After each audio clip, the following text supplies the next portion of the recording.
Good morning. Robert Scribbler here with the April 21st session of the OBX Wave Report. It has been a busy few weeks for me with a lot of travel, but we are getting our feet back down here in the Outer Banks, and we are going to get back to surfing, back to providing you guys with local beach observations, and we won't have any further interruptions in our daily wave report. So thank you for bearing with me through the brief interruption that we had on Wednesday. In any case, for today, we're going to talk about both the waves in the Outer Banks, the weather here, which is very warm for April. And for our preamble discussion, we're going to talk about carbon dioxide, the greenhouse gas index, and general global heat. And I did promise you guys an assessment on global carbon dioxide and global greenhouse gases. And so I am going to go ahead and provide that for you now. According to measurements at the Mauna Loa Observatory, we have carbon dioxide readings in the daily measure coming in around 24, 25 parts per million during recent days. Of course, yesterday and today a little bit lower in the range of 23 and 24 parts per million, with looks like 25 parts per million on April 17th, or in the range of about 25, just shy of 25 parts per million. These measurements taken from the Mauna Loa Observatory, which has been taking carbon dioxide measurements for a number of years and decades now. And unfortunately, fossil fuel burning is continuing to push the global climate system to more and more extreme states. The overburden of carbon dioxide in the atmosphere is very concerning and is very problematic, and is likely the highest levels we've seen in at least the last 3 million years. But I want to put some of these measurements into a broader context when it comes to how much heat this carbon dioxide and other greenhouse gases is capable of trapping in the Earth's atmosphere, and what kind of general effects that heat may have. We're already seeing some of that in the form of temperature increases in the range of 1.2 to 1.3 degrees Celsius above 1880 to 1920s levels. We're already seeing more intense storms. We're already seeing more rapid sea level rise. We're already seeing a proliferation of heat waves across the world and generally more extreme weather in the form of the aforementioned storms, but also severe droughts and severe rainfall events. Severe rainfall, particularly impacting Sudan at this time, but we've had a number of so-called 1,000-year, 500-year, maybe 1,000-year or worse rainfall events around the globe occurring at a frequency that is far greater than the 1 in 1,000-year frequency that is indicated by present expectations. And melting of glaciers, sea level rise, acidification of the oceans, and numerous other knock-on effects to environments, ecosystems, food, much infrastructure, many of the things that we rely on. So as there's more carbon dioxide in the atmosphere, more fossil fuel burning, more heat, we end up in a more damaging climate system that makes life harder for all of us, more costly for all of us, and that in the end both impacts our health, our livelihood, and our wealth and well-being, which is one of the reasons why we really, really need to get a move on to transition to clean energy.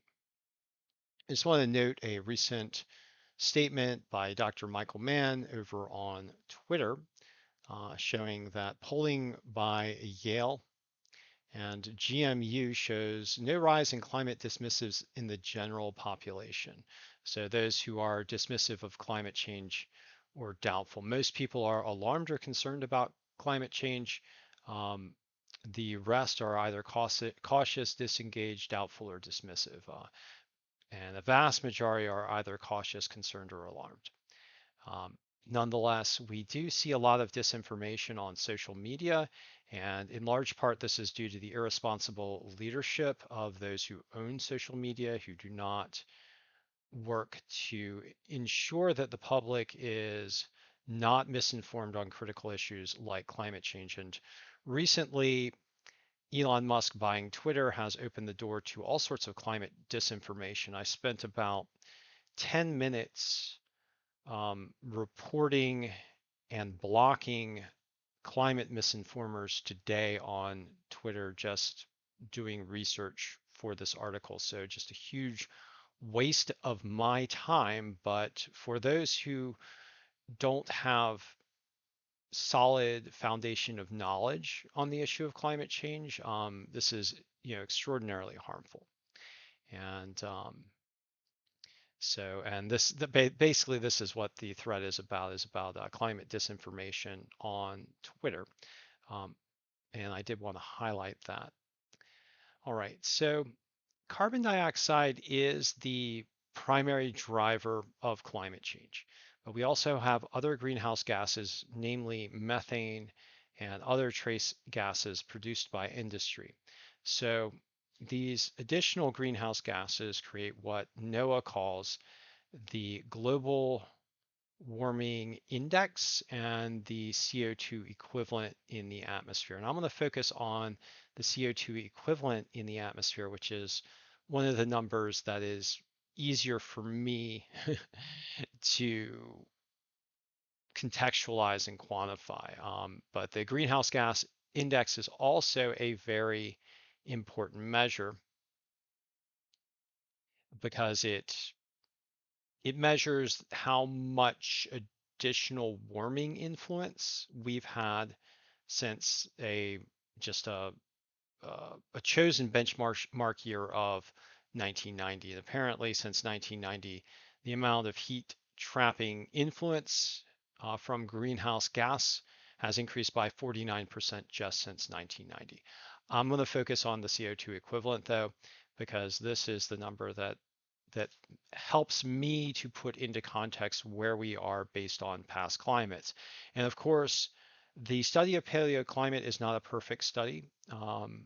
And so there's more uncertainty as we look back, but I believe that we want to look back to past climates to have a sense of where we're heading if these extraordinarily high heat trapping gas levels remain in the atmosphere.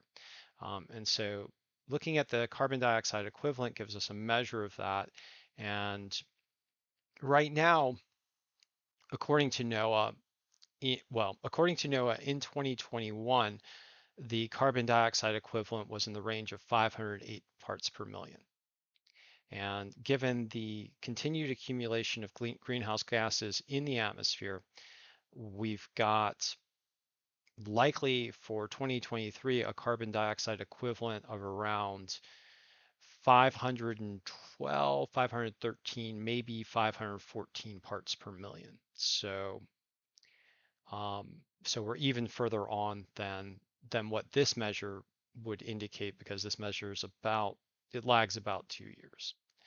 All right, so what does a carbon dioxide of around 420 parts per million and a carbon dioxide equivalent of around 510 parts per million, 512 parts per million, 514 parts per million mean? Um, so there's a recent study that was highlighted by Mashable. And let's see, do I have the original article? I do not, but it was, it was a study that focused on carbon dioxide in past climates and temperature, and it showed the correlation between high carbon dioxide levels and high temperature globally. So in the recent epoch in the Holocene, global temperatures were around 12 and a half degrees Celsius, averaged globally. And And that correlated or corresponded to a carbon dioxide measure ranging from around 150 parts per million to around 275 parts per million. And the carbon dioxide um, fluctuated as the Earth warmed and cooled. And of course, we have the temperature changes correlating to those fluctuations. But what has happened now is that we have carbon dioxide in the range of around 420 parts per million globally, ish. And we have carbon dioxide equivalent gas in the range of around 512 parts per million. And the last time carbon dioxide levels were that high were around 3.5 million years ago, 3.3 million years ago, in this spike event that corresponded to the spike event just prior to the glaciation of the Greenland ice sheet. And the spike in carbon dioxide levels at the time corresponded to global temperatures that were around 16 degrees Celsius, or about 3.5 degrees Celsius warmer than they are today. And so you can see that, and it does give you an idea where we might be going. It's also worth noting that during this time, there were basically no large major glaciers on Greenland, and that the Antarctic glaciation was considerably reduced, and sea levels were considerably higher, among other things.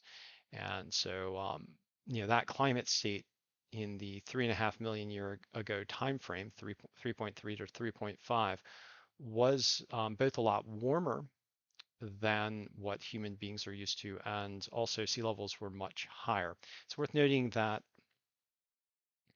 the three largest cities in the world are coastal cities, and that 60% of the people of the earth live within close proximity to a coastline. So it's very relevant to most people and to everyone who cares about general economic well-being, the danger and the risk that is associated with these very high greenhouse gases.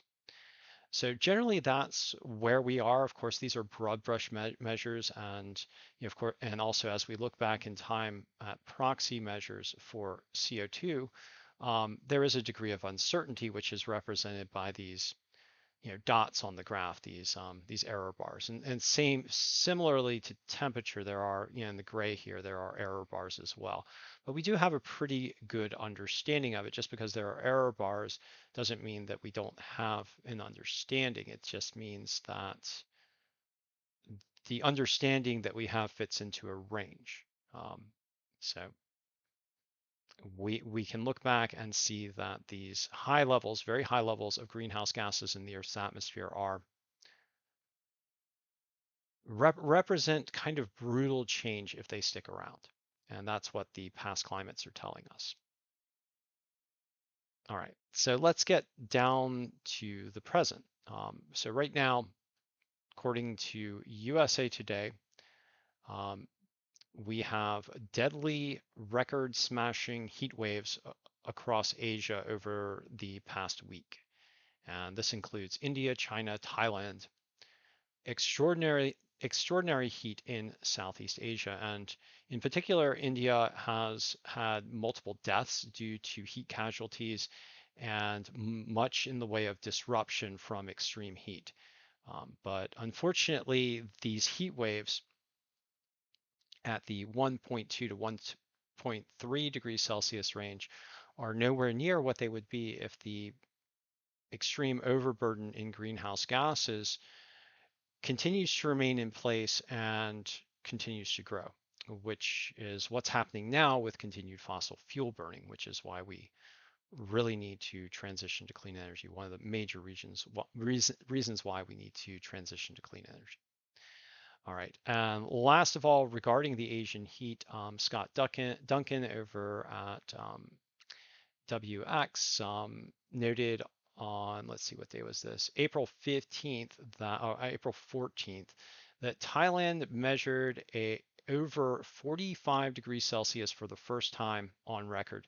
It's worth noting that Thailand's a very humid place, so this brutal heat comes with high humidity in Thailand, making the danger of that heat even more potent. It's harder for the human body to cool itself in high heat and high humidity conditions. I don't know the exact humidity reading at that 45 degrees Celsius measure, which is around 113 degrees Fahrenheit, I believe. Typically, as temperatures go up, humidity goes down, but nonetheless, the region there tends to be more humid, so those higher temperatures likely coincide with higher humidity readings, and that makes it more dangerous for people who are outside and experiencing those temperatures for extended periods of time. All right, so yeah, just a general assessment of where we are with regards to carbon dioxide, other greenhouse gases like methane, and then the impacts of climate change related to those greenhouse gases, which are driven by fossil fuel burning. Let's see, did I have one? I had a post from Zach Lay, but I think I accidentally deleted it. So I'm just going to go ahead and continue on.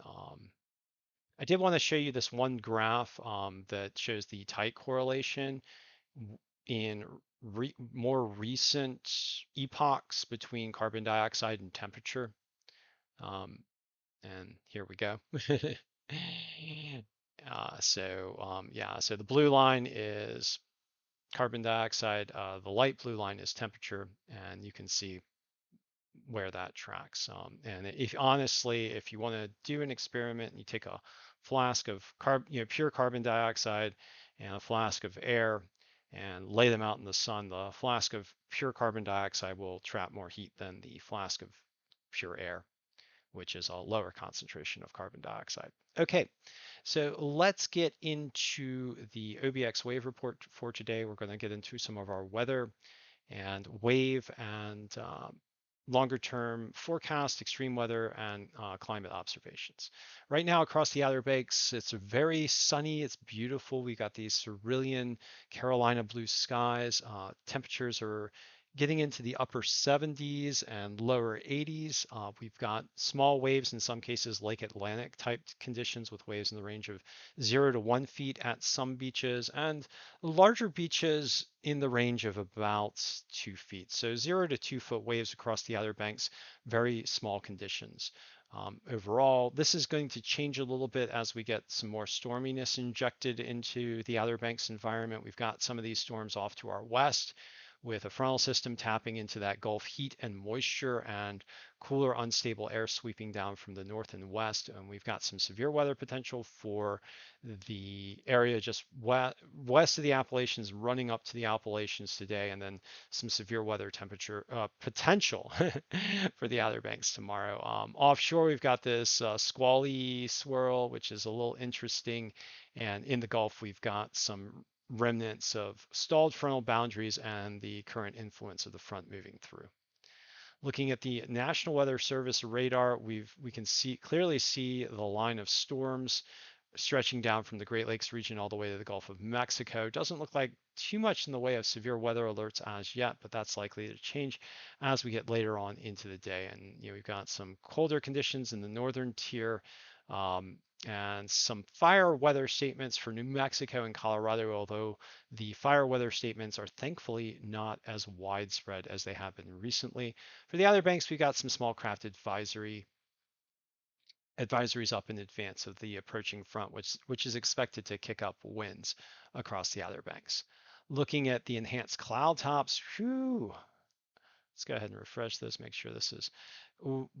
Some of these cloud tops over the Gulf of Mexico are really lighting up. It does provide a testament to how warm the Gulf waters are and how much additional moisture and convection they're pumping up into the atmosphere in the environment there along the Gulf Coast, so you can really see that. So just a visual effect of that additional moisture loading and heat in the Gulf of Mexico on the storms that are running through the near Gulf Coast region right now near Louisiana. And of course, there's some potential for severe weather along this line of storms in association with a cold front sweeping just east of the Mississippi River Valley and toward the Appalachians at this time.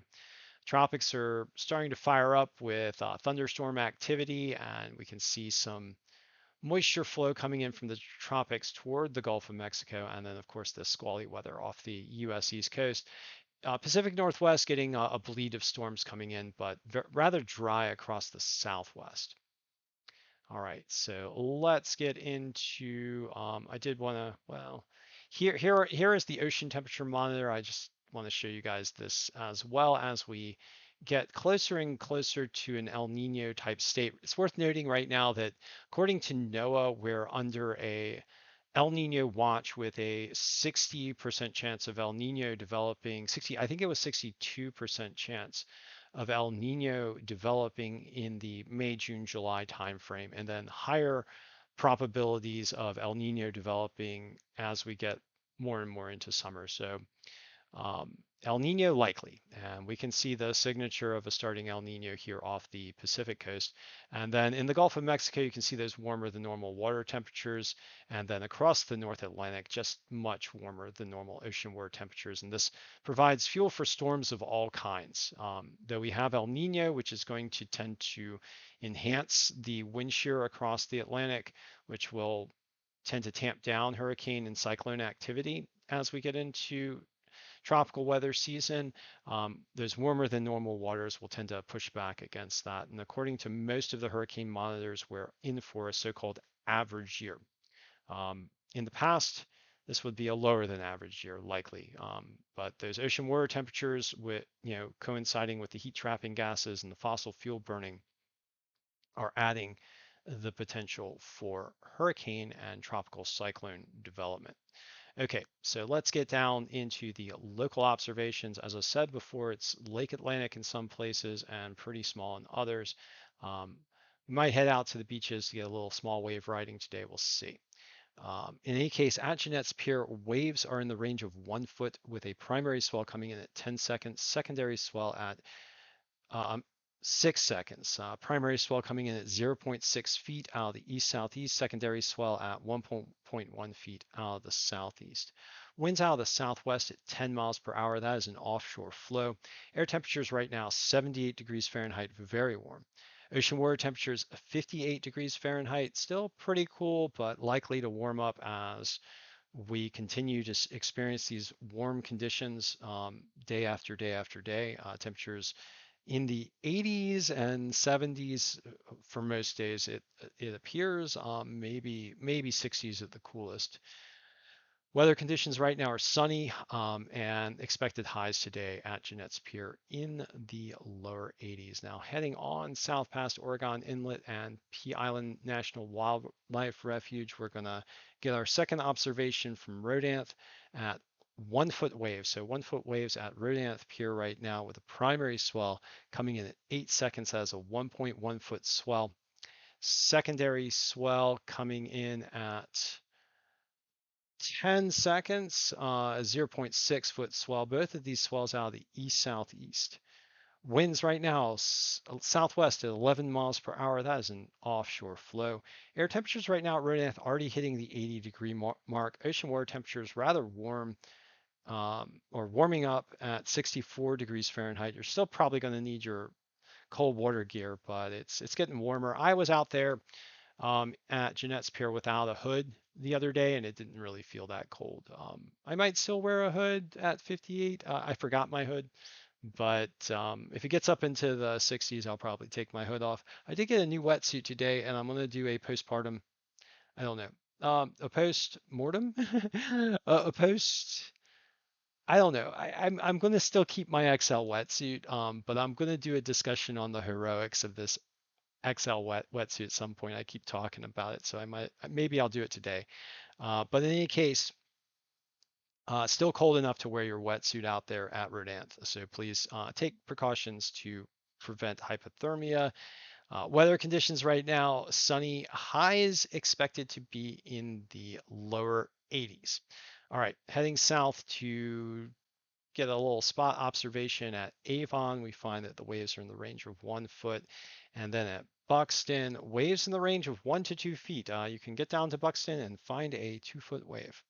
Primary swell coming in at 8 seconds at 1.4 feet out of the east southeast. That's apparently getting jacked up to close enough to 2 feet to register on the wave monitors. Secondary swell coming in at 10 seconds is 0.5 feet. That's also out of the east southeast. So both of those swells coming in out of the east southeast. Winds right now out of the southwest at 10 miles per hour. That is an offshore flow.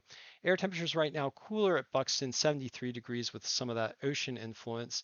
Air temperatures right now 68 degrees Fahrenheit. I'm sorry, ocean water temperatures 68 degrees Fahrenheit. Getting pretty warm, getting close to the 70-degree mark down there at Buxton. Once you get to 70, probably spring suit water conditions. I don't know. When I was a kid, I would get out into 70-degree water and be fine. So your mileage may vary, depends on what your tolerance is for cold. In any case, sunny conditions today, high in the lower 80s there at Buxton.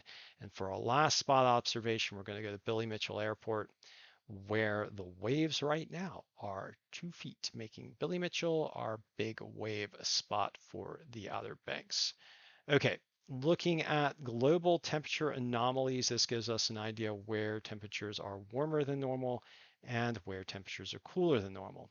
It's worth noting that the global temperature anomaly is down a little bit from yesterday at 0.266 degrees Celsius above the 1981 to 2010 reference period, which is an already warmer than normal reference period. The Arctic, however, is much warmer than normal, and this is pretty concerning as we're starting to head into northern hemisphere late spring and summer. Worrisome when it comes to sea ice. So right now, Arctic temperatures in the range of 1.285 degrees Celsius above normal, and we've got a warm air invasion coming up from Europe and Siberia. Some warm air invading through Baffin Bay as well, and parts of southern Greenland, and then warm temperatures running from along the near Siberian side in the northeast through the Bering Sea region and through the northern Alaska region. So much warmer than normal in those locations. Here in the eastern US, much warmer than normal conditions. We see the signature of El Nino starting to pop in the eastern equatorial Pacific. We see those warmer than normal temperatures prevailing over much of Southeast Asia, although it looks like India has gotten a bit of a respite right now, thank goodness, and warmer than normal temperatures for parts of Central and Eastern Europe.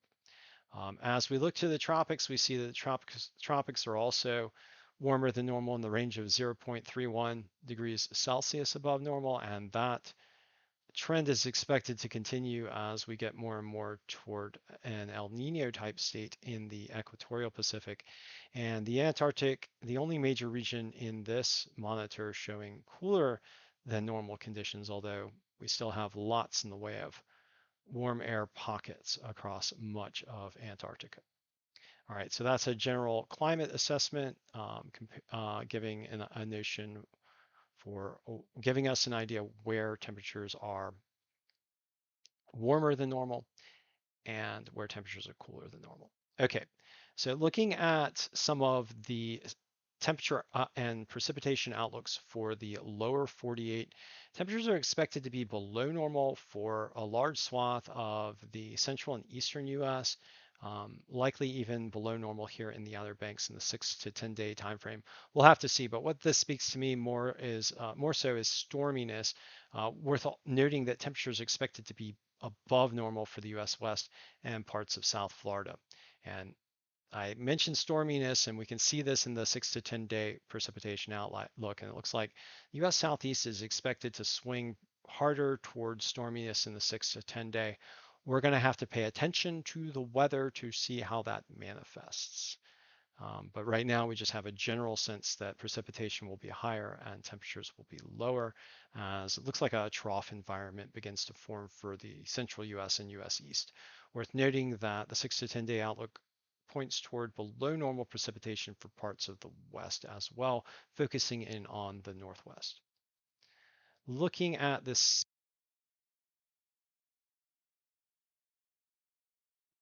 Looking at the 7-day quantitative precipitation outlook, it does coincide with this expectation of increased storminess for the US Southeast. And this is really popping to me. This looks very stormy for a region from the Texas Gulf Coast all the way through to the Outer Banks here.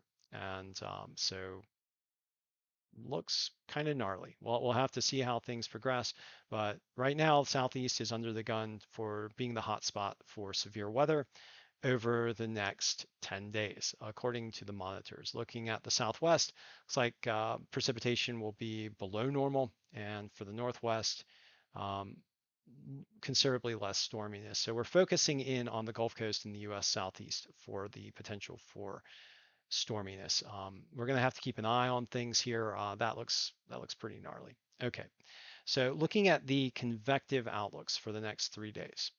Looks like we've got some thunderstorm potential today, ranging all the way from South Texas, where we've got some severe thunderstorm potential in extreme South Texas, and then running all the way up north and east through the eastern Great Lakes region and blanketing much of the U.S. Southeast.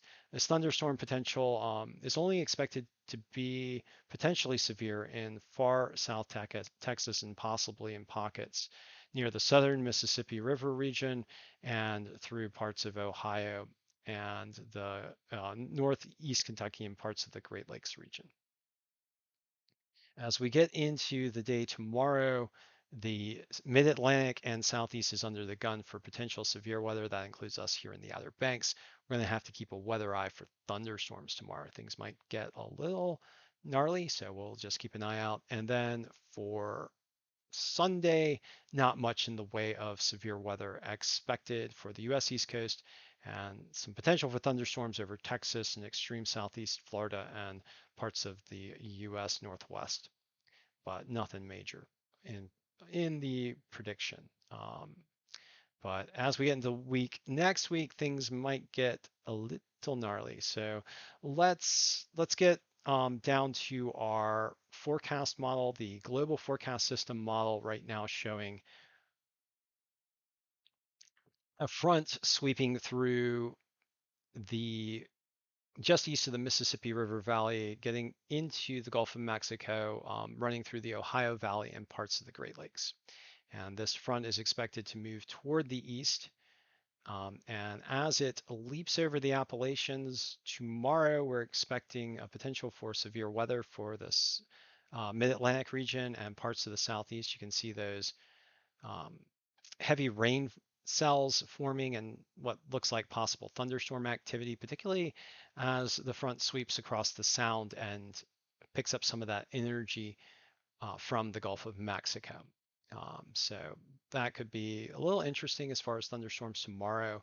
And then as we get into early next week, low forms in the Gulf of Mexico starts to track south and eastward before spreading its energy out and feeding into another storm system that's expected to gather by the middle of next week. And as we get into Wednesday, we see some severe weather potential starting to pop up for the southeastern US with some severe thunderstorms potentially stretching from Texas all the way through the East Coast, Southeast coastal region.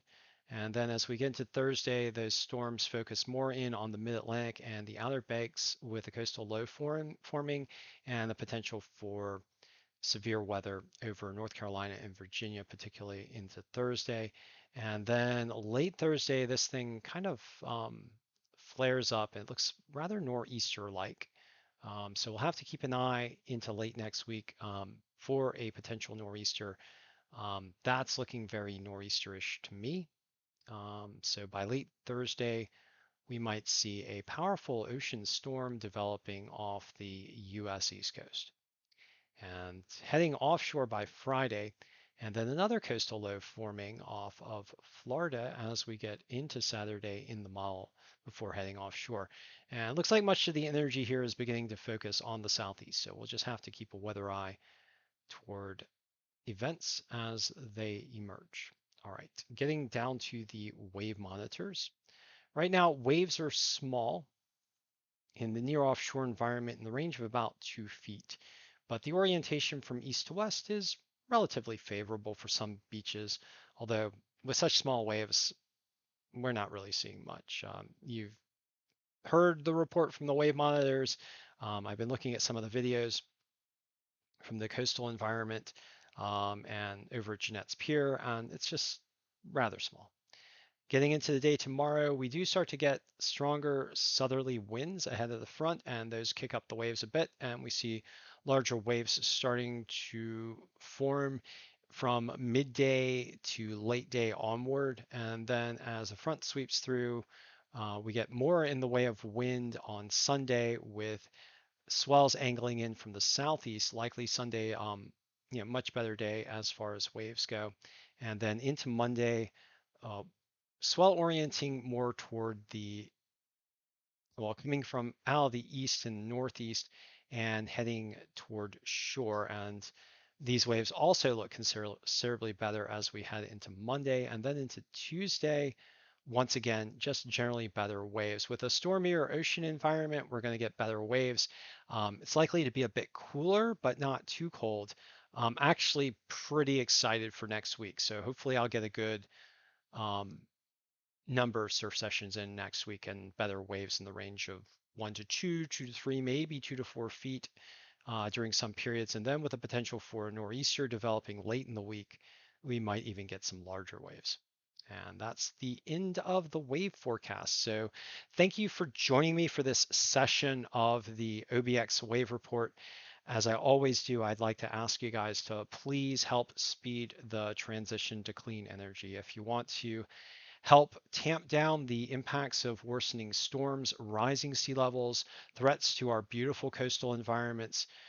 You can do so by getting on board and doing everything you can to support the rapid development and deployment of clean energy being wind, water, solar, and electric vehicles. And this doesn't mean that if you don't have the means to purchase these systems yourselves, you can still lend your voice to the cause, if you were, to encourage governments and businesses and individuals to continue the push for the rapid deployment of clean energy. And once we rapidly deploy clean energy and we get to um, zero carbon emissions globally as clean energy replaces fossil fuels, then we can start really looking to focus our efforts on drawing down the excess carbon in the atmosphere and making our Earth a vital and safe place for this generation, for all who live here now,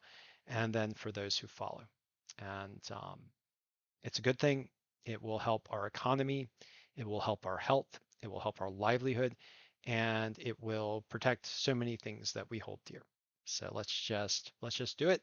And thank you for joining me for this session of the OBX Wave Report. If you want to amplify my voice and the voices of the scientists and the climate activists, please like, share, and subscribe, and please follow and support any and all of the scientists and activist organizations that I like to highlight here.